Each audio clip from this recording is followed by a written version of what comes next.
Okay. Hello, everyone. Welcome to HeadHunters Northwest podcast. I'm excited to have Ernie Beckwith, the CEO of Dead Air Silencers, on here today. Ernie has been in our industry for quite some time, but you might be interested in learning today how he got his start in the firearms industry. So welcome, Ernie. Hey, Shailene. Thanks for having me on. This is awesome. I know. It's like talking to an old friend because you are an old friend. That's right. That's right. No, I'm a young friend, Ernie. I'm a young friend. Old in terms of duration of friendship. There we go. Okay. I like that better. So I'm super glad that you honored me with this because I know your schedule is super busy and I know that you got a million things going on there, but I would love for our audience to learn about Dead Air Silencers and about you, because both are mysteries and people wonder how they get into this industry. And you didn't originally start in the firearms industry. No, I did not. I took sort of an unconventional path, I guess. I had a career in motorsports. That was kind of my thing for a while, the aspiring race car driver thing. And, I'd always liked cars. I've been around that stuff my whole life. And, ever since I got my license, right, I've always had some kind of death trap that I tried to kill myself in every year. But I wanted to make a profession out of it. And, my wife told me, she's like, you have an amazing knack for turning your interests and your hobbies into careers. And so I've always pursued anything I was ever interested in. And it's kind of funny, if I ever went back and told people all the things that I had done, they would probably think I was lying. But I've just pursued things that have interested me my whole life. But I went from motorsports into the gun world, and essentially I was working at a race car driving school, and that's where race car drivers that can't get a ride work. And basically to keep themselves current, right? You get track time every day. You get to stay networked in with, potential other drivers, team owners, things like that. And it exposes you to a lot of different fields, movie work, TV stuff. You're always doing some kind of training, for Hollywood. I mean, we did, the original Fast and Furious movie and the Sylvester Stallone's Bad IndyCar movie and all kinds. I don't think I knew that. That's interesting. I tell you what, it was a great world. I woke up every single day and got to stand on the side of a track every day. And I did a lot of stuff. I sold corporate events for the race car driving school. I had some pretty big clients in BMW North America and Bentley and things like that. But then, 9/11 happened. And, I've been a competitive shooter since I was very young. I've been, like most people in our industry, I started shooting at a very young age. My grandfather was a World War II vet. So, 6 years old, I'm out there banging away. But I was heavily into USPSA at the time when 9/11 happened. And ironically, at that time, the racing school started getting solicited by government agencies to do, car control clinics, vehicle dynamics in high center of gravity vehicles, all that kind of stuff. Interesting. So I got to meet some neat people from the State Department, and also from some contracting companies and things like that. And it was also at a time when I was getting a little burnt out on the whole racing thing, if there is such a thing as getting burnt out on racing. But, and then I woke up one day and I realized, I want to take this a step further. And I literally quit my job and I took a job at a local gun store in Las Vegas, making $14 an hour. So, much to my wife's horror. But, I figured it was a quick foot in and they gave me an opportunity. And luckily the shop I worked for, which was one of two in Las Vegas that I ended up working for, was a very high volume shop, diverse revenue streams, everything from just selling guns. We had machine gun rentals, a range. We were selling duty gear. We were doing training, all kinds of stuff. So I probably couldn't have asked for a better place to kind of cut my teeth. And, within 6 months, I was running the place because I was one of the only guys that had business experience, right? But I'll tell you, the things I learned standing behind the counter of a gun store serve me to this day. And matter of fact, at my previous employer, those were the people I looked for. because not only could they work with our products, they knew all the competitors' products as well. Yeah. And for the most part, they knew how to interface with our clientele. And, I thought it was a great place to start.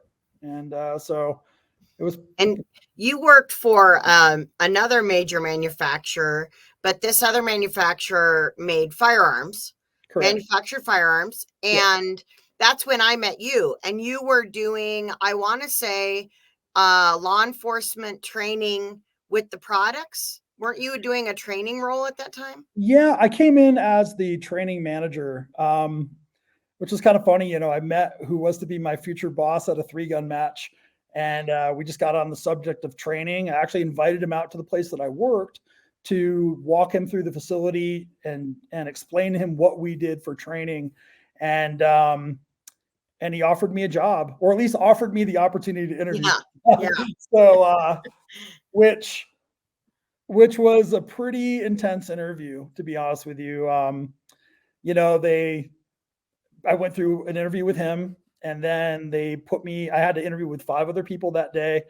And then they put me in a conference room with some of the senior leadership, and they essentially gave me a training business problem to Oh, wow. solve. Yeah. So I had 30 minutes. They walked out, I whiteboarded it, and they said they'd be back in 30 minutes, which honestly, the problem they gave me to solve was, it's the cliche training problem. Is how do you create a revenue stream out of training, right? And actually, the experience that I took from the racing school had helped me with that. And I was working as a Southwest instructor for a company called LMS Defense at the time.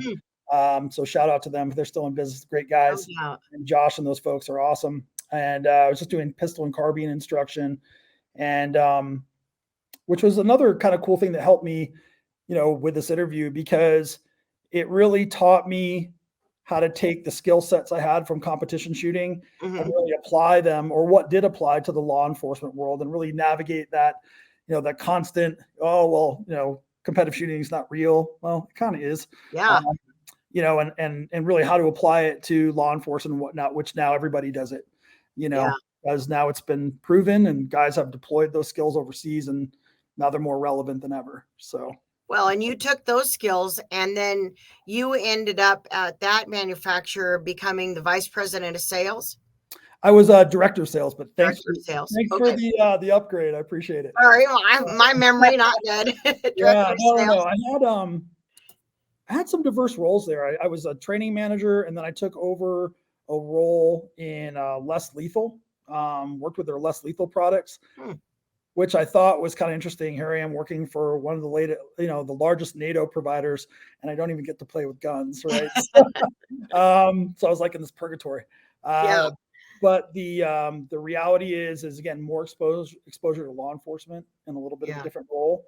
And from there, I transitioned into the commercial side, which was obviously where I came from prior to. And we stood up a dealer support team as the company got more into the commercial side of the house. They were known for being, a NATO provider, mostly government law enforcement type of thing. And their commercial division was, relatively new. And so they had some brand awareness issues on the commercial level, very well known globally for what they did with NATO. Commercially, not so much. So it was a brand building campaign, along with, teaching dealers about us, our story, our products, how to sell the products against our competitors, things like that. So, and your experience having worked at that gun store, both of those, I mean, we've talked about it so many times with your work at Dead Air, with what you're doing there for brand awareness. And it's amazing because you don't hear too many people talk about the person behind the counter and how they're really the face, and how they're educating other people that are coming to buy the product. Absolutely. There's obviously a trend with social media and whatnot to hire influencers and, people who actually get the name of the product out via their social media. But, my opinion is that the greatest influencer in the gun industry is the person that stands behind the counter and interfaces with clientele 8 hours a day, 5 days a week, if not more. Yeah. So that person influences more potential gun buyers, suppressor buyers than any influencer ever will. Yeah. And and here they are all over the country. And myself, Mike Pappas, a lot of us have worked behind the counter at a gun store and, got to interface with our clientele. And, it's still one of the, Well, they're the buyers, and that's how you can get the feedback. absolutely.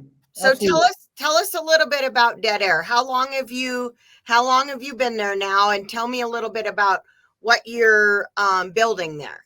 Yeah, I've been here about 3.5 years now. Oh, has And it been that long already? yeah, I know, huh? Jeez. How'd that happen? Just like that. Wow. Yeah, no, it's and we've been doing so much that I was very, very lucky to be handed off, a very powerful brand with some great people and some great products. And Eric Rogers had my role before me, and he actually founded the company with Mike Pappas, and so stepping into his shoes was pretty large. And so upon doing so, immediately, I noticed, hey, there's a lot of things we need to do here from an infrastructure perspective to really take the company to another level. Mm-hmm. And man, the more we turned over stones, the more work we realized that we needed to do. And so because of that, we worked very, very hard to grow our team with some other industry professionals. And Yeah. You you have know, a good team. You have some very experienced folks and go-getters. oh yeah, You yeah. I see mean, that in your sales and in your marketing and in your operations, and yeah, I they conned a have lot of my great friends into coming relationships. over. So What? there was a lot of bribing going on to get them to leave the job. No. They don't even know that we're on doing this. I know. No, but I mean, a shout out to those guys, Rod Cleveland and John Pashoni, Tony Tarantino. I mean, these are guys I've known in the industry for as long as I've been in it. And, Wow. they're proven performers and they're good buds and, trustworthy people. And, Yeah. we can have the hard conversations and still be friends. And, they have a good idea of what we need to do and where we need to go. And that's really what we've been doing, this year, especially really for the past 3 years is, doing a restructuring, rebuilding of, our business model without losing sight of what made us who we are, and the foundation for this business is our product line. And like any company that manufactures anything. So without that, we have nothing else to build or grow from. So we're heavily product centric in our focus. And obviously we have a great brand that Eric started, so that helps a lot. And I think that's the other kind of part of the equation that I use this term a lot. And if Rod watches this, he's going to laugh because I always say, like there's a lot of people that we know that make great stuff, Mm-hmm. but they're the equivalent of Eric Clapton in the garage, the greatest guitar player you'll never hear of. And so we want to make sure that that we're effective in getting the message out to and letting people know what we do. So Well, every time I ask about it, the products are all sold out. You can't make them fast enough. And yeah. I mean, that's just goes without saying. It seems like every time I see Rod or anybody else say, "Okay, have you guys caught up yet?" No, we're building as fast as we can. Yeah. And because they're great products. Everybody wants them. Yeah, we have a good product line. We're obviously trying to take it to the next level. I think like any company, we've had our growing pains but man, the future is pretty bright for us, and I'm very excited to see where this whole thing leads. And not only that, I get to do it with my buddies. Yeah. So and Mike and Todd and Rod and all the rest of the guys, like we have a good crew here of genuine, honest people that really want to win. And it's unfortunate we're going through right now with all the growth, and this room we're sitting in is new to us. Yeah. I don't know if people really knew this, but Dead Air has always punched far beyond its weight, right? So we were literally working out of an abandoned bank in Wow. a small town in Utah where there was no walls and no doors, and we all sat next to one another, and there was no private conversations. And now we're in, a new building, with an actual podcast room that Keith Kennedy put together for us. And, it's like, wow, having actual assets that we can leverage. Like, we don't know what to do with ourselves. It's been pretty cool. But. Well, now, and that's maybe a good thing to bring up. Now, you guys, at some point here in the near future, may be doing some hiring. So talk about your culture. Talk about the kind of people, because, you've hired people, not just the guys but people you don't know, like Keith, right? Yep. And what do those people have in common? What are their traits you look for, or the culture you're building there? Yeah, we're trying to find a good blend of, people that are professional, but also, pull triggers. And so there's an element of that in everything we do. We are firearms centric culture company, if that's such a term. These guys, we shoot a lot here, and I shoot less than I ever have, which is kind of embarrassing. But this is what the guys talk about. This is what we do. And we still enjoy it after all these years. And we enjoy being in the industry. We enjoy the people from the industry. And I said to John, some years ago, I'm like, man, someday we're going to be the old dogs. And now we are. You are. But yeah, I mean, we have a great group of guys. It's weird for me because I've worked from home for almost 20 years. And so now I'm going back into the office. I think it's a little bit more of a culture shock for my pup, who's alongside me, because she's used to getting out first thing in the morning and hiking. But yeah, I mean, we bring our dogs to work, we eat together. We do a lot of things together, and it makes it very, very easy to solve problems together. And I think I would go so far as to, maybe correct me if I'm wrong, but to me, when I think of you guys as a group, you're very collaborative. Yes. Yeah. Very collaborative. Like, there's a lot of idea exchange, and it's welcomed. Yeah. Yeah. Almost to a fault. And someone's got to be the guy that gives the final say. Right. And, what was the example I just gave one of our guys about an hour ago? Like, Iraq fell apart when they got rid of Saddam. But I mean, a little off color, but not exactly. I mean, everybody here has the ability and the willingness to participate in anything we do here, and we encourage it. You never know where the next idea is going to come from. And we have guys here with a diverse array of experience, almost like every employer. And you'd be surprised at what the quietest guy in the company has actually brought to the table. So it's pretty cool. But, that's great. And this new building, you have room now for people to add people. And you guys are in Utah, right? Yeah. We're not far from where we started. We were in Camas, Utah, and now we're, 12 minutes away in Heber City, Utah. And we're actually in the same complex as Mike Glover's Fieldcraft. So actually he's moving now over to the next town. He's got a different facility, but we're in kind of this trippy little complex where, we have our own building, and then right next to us is a chocolate factory, and then a pie maker. So, and a coffee shop. So, oh boy. You guys are all set. Yeah. That's great. Now, when people are asking you about suppressors, what do you think the most common misconception is when they think of a dead air silencer or buying a silencer? Movie quiet, right? It's like most things with Hollywood, the perception is not always reality. Although most rimfire silencers are kind of movie quiet.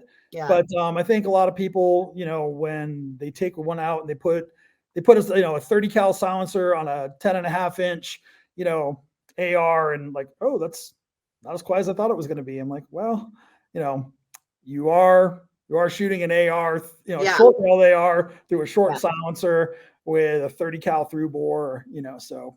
But that being said, the flip side of that is lately, we've been working on some designs that I can't believe how quiet they are for the caliber that we're running through them. And, and our industry is really obviously seeing, a huge spike in growth. Mhm. And, Oh, yeah. yeah, so it's been really, really interesting. And, one of the statistics that we throw around is, there's everyone's worried that all these companies are coming into our segment. And I'm like, listen, 1/100th of the gun owning population owns a suppressor. Yep. So there's Yep. a lot of room for us to grow along with everybody else. So When my husband went with me to NRA, I think most recently, and he was at SHOT Show, his whole focus was looking at all the suppressors and silencers he could. yeah, And he came back and he was pretty set on dead air. yeah, And you appreciate it. know, from a layman's perspective, because you know this, that I don't know really what you guys know about the Mhm. products.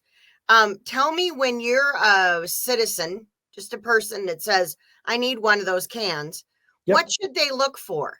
Because they're all different. They really are different. There's differences in quality, there's differences, different jobs they do. But if you're looking for one, what would you look for if you're someone who doesn't know anything about suppressors? Sure, sure. It all depends on what you're trying to suppress. Do you want a general purpose suppressor that can suppress several different calibers, which is where most people usually start, right? Okay. Because they don't know.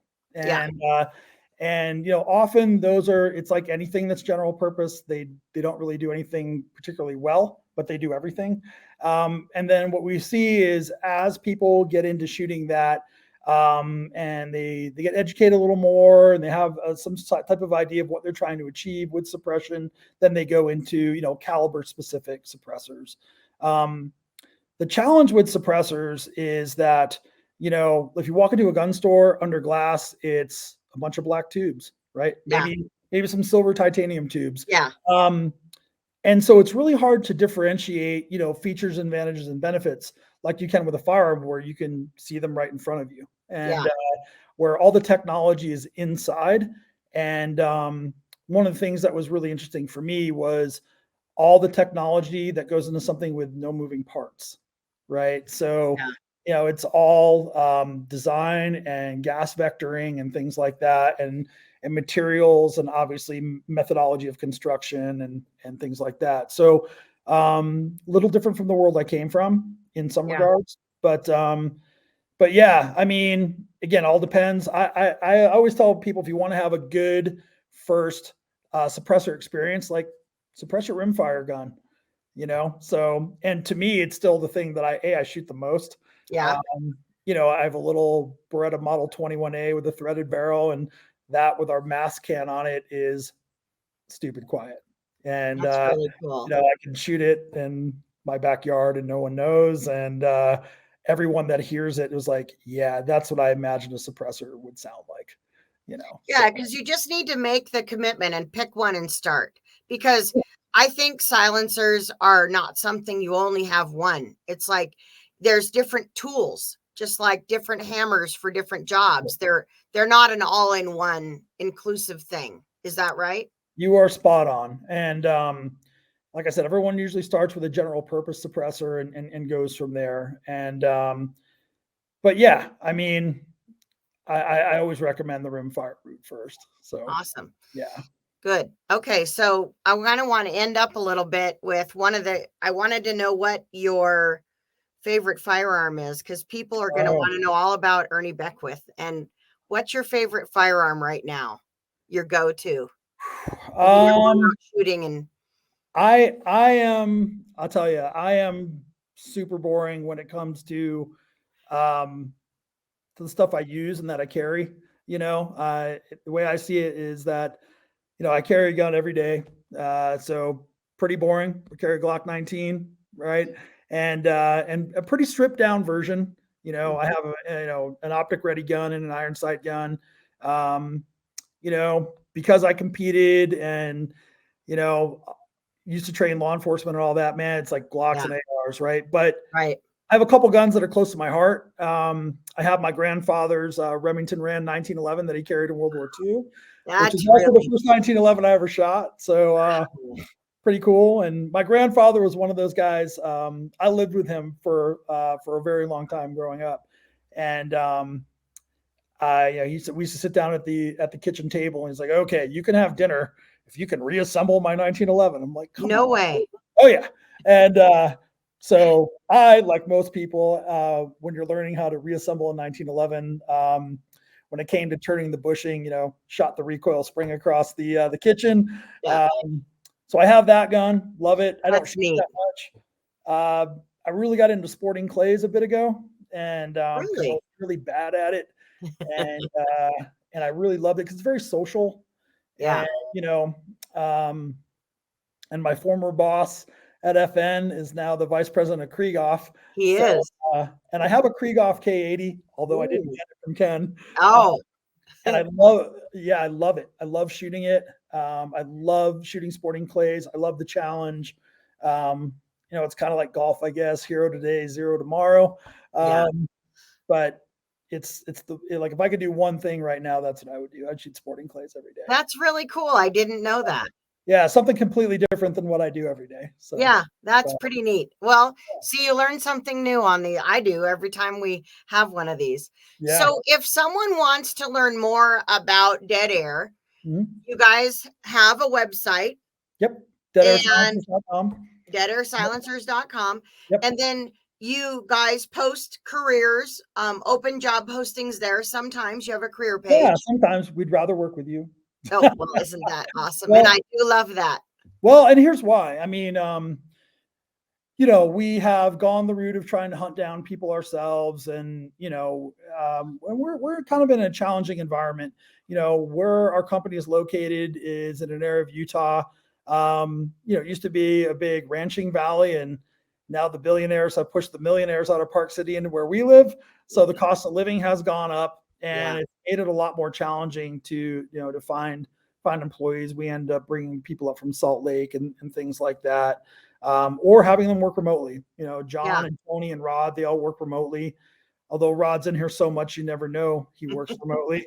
Um, but yeah, it's been a real challenge for us to get good help to come on board just because of the location. But for remote employees, you know, you've always been good to me and always found us high quality people, whether it was here at my previous job, and so here we are. Well, it's a great industry, so you can't that's easy to sell, Yeah, It's yeah. just the great people, and you can tell when someone's really when you love your products this much, I don't have the level of skill you do, but I love everything about the products. It's easy to have things in common with people, and then it never feels like work. Yeah, yeah, and I think that's a great observation. I've always worked for companies that fielded a product that I would use or rally behind myself, whether it was a service or an actual Yeah. hard good, and that makes it very, very easy to get behind it from a sales and marketing perspective. So Yeah. yeah, Well, I really appreciate you being on the podcast, Ernie. This was yeah, fun. Good yeah. for people to get to know who you are up there in the mountains of I Utah. know. And Yeah, I maintain a low profile. I'm not. I'm the face like this. I can't be the face of the company, nor do I want to be. So well, that's not true. But if anyone's interested in working for Dead Air, you might want to keep an eye on their careers page, and we'll put a link in this as well. And thanks again. I really appreciate you taking the time to visit with me. yeah, you bet. Anytime, Shailene. My pleasure.